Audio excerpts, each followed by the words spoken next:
Oi, gente! O Filosofé de hoje vai falar para você sobre linguagem. Existe uma maneira correta de se falar? Falar gíria é errado? Vamos entender um pouquinho? Vamos refletir um pouquinho a respeito? Então, a pergunta que a gente pode fazer é o seguinte: existe um padrão correto para a linguagem? E para a gente entender um pouquinho isso, a gente vai ter a ajuda de 3 universitários: Márcio Henrique, Gilmara Marques e Wesley Pinheiro.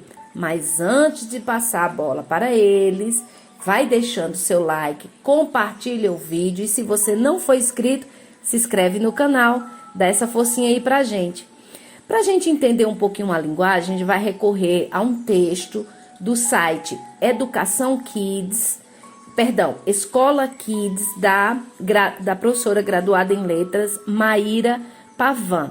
Ela diz o seguinte: quando o assunto é a linguagem, é comum os debates acontecerem. E não é menos comum expressões como fulano fala tudo errado, não podemos usar gírias. Que região do Brasil fala o português mais correto? Bem, a fim de eliminarmos essas dúvidas, analisaremos a seguir. Toda língua possui o seu código. E o que seria esse código? É o conjunto de sinais convencionados. E é imprescindível que os interlocutores o compartilhem para que a comunicação aconteça. Por exemplo, o brasileiro tem costume de cumprimentar apertando a mão uns dos outros. Para nós, isso é muito normal e não causa nenhuma estranheza. Entretanto, o asiático não compartilha desse código. Para eles, o cumprimento acontece inclinando-se levemente para frente. Logo, haverá problemas na comunicação entre um brasileiro e um asiático quando ambos desconhecem o código um do outro. Sempre, gente, que utilizamos a linguagem, objetivamos a comunicação. No entanto, é importante entender que a linguagem não transmite apenas nossas ideias, mas transmite diversas informações sobre nós mesmos. A língua também é um fator social. Através dela é possível saber a região de origem, a nossa tribo, o grau de escolaridade e assim por diante. É importante também entender que o conceito de certo e errado deve ser substituído pelo adequado ou inadequado. Então, na hora de escolher a variante, é preciso perguntar se ela está adequada ao interlocutor, à situação de comunicação.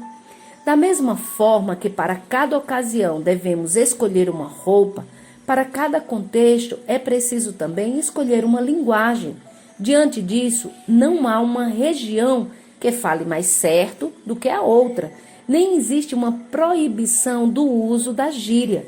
Entretanto, é preciso entender que há contextos que vão exigir sim um grau maior ou menor de formalidades. Então, para que a linguagem seja usada a favor do falante, é necessário adequar-se. Então, dito isso, dessa preleção aí, vamos compreender à luz do entendimento desses 3 nossos colegas. Vamos lá? A linguagem, ela sempre surge primeiro do ato informal e depois se constrói as regras gramaticais. A gramática não existe antes da comunicação. A comunicação já existia, as pessoas já falavam de um jeito e depois que se pôs regras em cima disso, no intuito de deixar o estado da fala mútuo em entendimento. Até porque cada um tem sua forma de comunicar. Então, dependendo do meio onde você tá, não tem como você cobrar daquela pessoa que ela fale certo. Às vezes ela não tem estudo, ela não teve uma escolaridade, mas ela sabe de um tema, ela sabe falar bem, e você não pode ficar cobrando ela de falar certo, de fazer isso, fazer aquilo. Até porque, como é que ela vai falar certo se não teve apoio, não teve ajuda? Mas ela sabe daquilo. Bem, eu vejo pela velocidade, né, que as coisas mudam, e hoje nós precisamos ser dinâmicos até no modo de se comunicar. Não adianta querer inventar um monte de palavras bonitas, às vezes é muito isso no YouTube, né?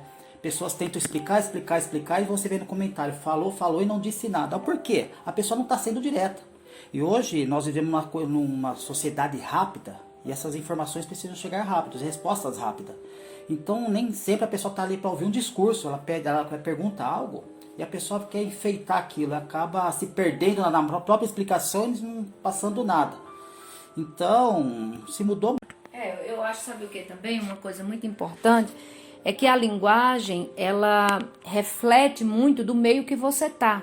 Por exemplo, se você for ao Nordeste, tem uma linguagem muito própria. Se você for ao Sul, é outra linguagem. Se você for para o Norte, e assim vai, né? Aqui no Sudeste, é outra linguagem. Isso tudo reflete também a cultura, né? Costumes, né? Isso, costumes, culturas. E esse caldo é que é bom, né? Essa interação de todas as formas, entre essas línguas, ou as várias formas, né, que a língua pode se dar. E não dá para você dizer que tá certo, é óbvio. Entender é que uma coisa que é bem necessária, que eu vejo que às vezes não levam muito a sério, é você entender sobre essa questão desses dialetos que tem. Tipo, no Nordeste existem muitas formas de se falar que às vezes consideram-se grossas em outros locais, sendo que não é grosso, é apenas a forma de falar. E tem gente que não entende, que acha que você está sendo grosso, que acha que você está sendo isso, que acha que você está sendo aquilo, sendo que é apenas uma forma da pessoa falar. Então é necessário que você aprenda exatamente, a respeitar e a conhecer também os dialetos, a perguntar e não. É porque a partir disso daí, essa questão do respeito, a gente vai evitar um mal que surge muito, que é exatamente o preconceito a partir da maneira como você fala. E se cria estereótipos, né? O processo de comunicação não é só falar, né? É falar e fazer com que o outro entenda. Se você diz algo e a outra pessoa não entende, então o processo de comunicação falhou nesse momento. Então, não é útil num teor de linguagem mesmo que esteja gramaticalmente correto ou não, você dizer algo e a outra pessoa não entender. O mais importante é o entendimento durante uma conversa.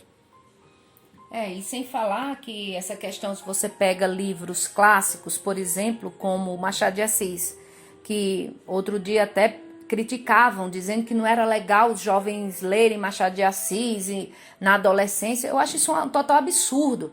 Até porque quando você pega uma literatura como a de Machado de Assis, uma literatura profunda, você vai ter contato sim com aquela época, né? E vai se aprofundar mais caso você queira. Então, assim, é algo que dá para você aumentar, né, o seu conhecimento.